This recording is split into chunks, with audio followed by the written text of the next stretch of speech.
Time now to talk politics and the race for the White House. We have Ed Espinosa of Progress Texas and Matt Makoviak of the Potomac Strategy Group. Good morning, gentlemen. Morning. Good to be here.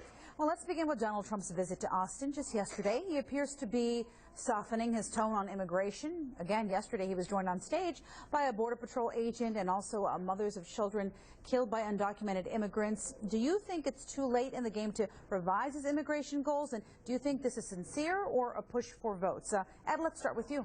So I don't actually think he's revising his position. I think that was a rumor. I think he flirted with the idea. And then once he got on that stage yesterday, he started talking about that wall and having Mexico pay for it.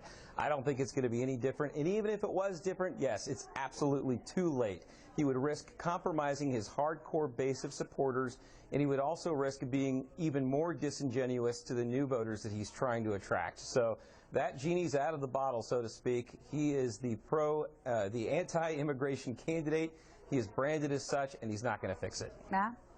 Well, I think he's the anti-illegal immigration candidate. But what I would say is, he made that comment at a taped town hall meeting with Sean Hannity that aired on Fox News last night. I was in that taping, so I saw it when it happened. That was not a scripted moment. And so when he gave his remarks last night at the rally, he obviously didn't say the same thing. He was asked a question by the host about whether he would soften his position on deporting everyone. And so I think he is making a distinction between criminal aliens, illegal aliens that are here that commit a crime, and having them be deported immediately, and going through and deporting everyone who has committed a crime in the past. And he's making a distinction between that and not going and identifying and locating and removing every single illegal immigrant who's here in the country. You would have to have a deportation force. It would take several years. It would cost hundreds of billions of dollars. It's not practical, and it's not.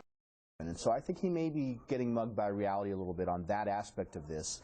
But I think Ed's right in the sense that he does have a brand as it relates to immigration. He's been pretty hardline on this, and it would be very hard for him to sort of make, minor gestures now to try to change that perception. All right, now let's talk about Hillary Clinton. Her opponents are ramping up efforts to sow doubt over the candidate's health.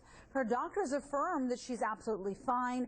This health conspiracy theory, it actually goes back a few years. What kind of GOP strategy do you think this is, Matt?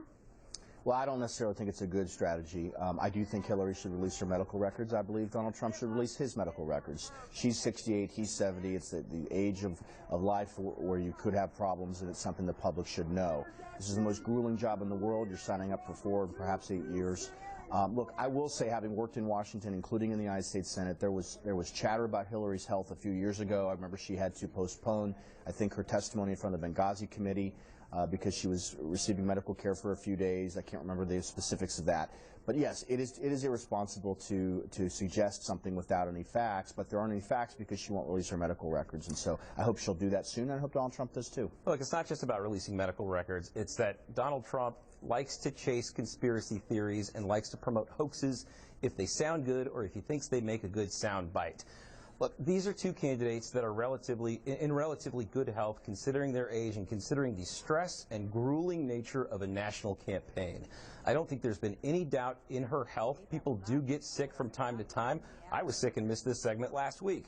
Things happen, and people can get by them, but I don't think that it's any question that she's not in the right health to do this job.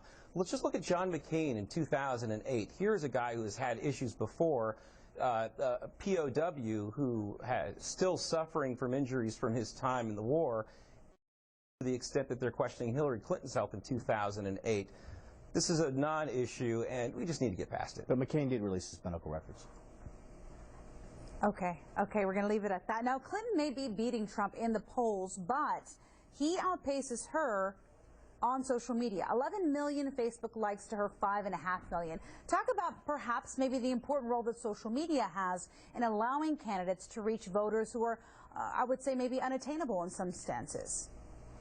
So I think that this is something that Matt and I both do professionally in terms of what's out there in social media. It's a great place of reaching your supporters and actually getting them talking points and helping them articulate the things that they already believe in. But the important thing with social media is recognizing that it all comes down to targeting. It has to do with, do you just get any followers or do you get the right followers? And is it a place for persuasion or is it a place for turnout and helping to forward the conversation?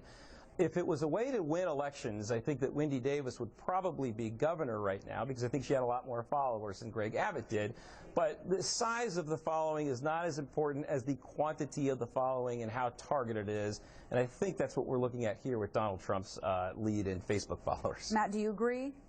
Well, I think what's more interesting about social media is that Trump has really used social media to go around the media filter. Since he became the nominee, or at least in the last month or so, he's only doing interviews on Fox News. He's not giving interviews anywhere else. And he uses his Twitter account to drive the narrative that he wants to drive every morning. In some cases, he's taking shots at media figures. In some cases, he's taking shots at Hillary. His Twitter account has had a big impact on this race, and I think we'll look back in time and analyze that as being a pretty big factor.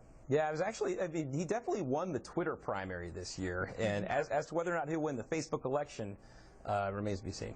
Thank you both for coming in. We appreciate it. Thank you. Razor